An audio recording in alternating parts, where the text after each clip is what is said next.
Hello, I'm Joe Rempson. I'm a property manager and vice president with TR Loring Realty in Charlotte. I've done property management for about just over 20 years now.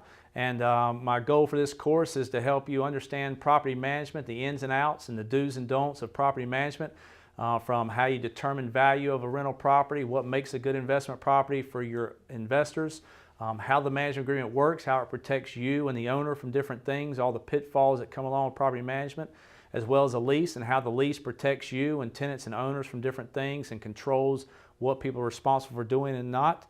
And also kind of how different processes within property management work. How do you handle maintenance? How do you get things done quickly and efficiently for the owners and tenants? How do you handle security deposits? How do you go inspect properties, and how do you determine what damages are and how you charge those damages? How do you deal with some of the everyday problems that come along with tenants or owners not being happy about certain decisions or things going on with the property? And also, how do you handle a difficult tenant that's not paying rent? How do you get them out of the property, and how do you go through that process? So the goal of this course is to help you kind of from start to finish on a daily basis of property management chores and duties.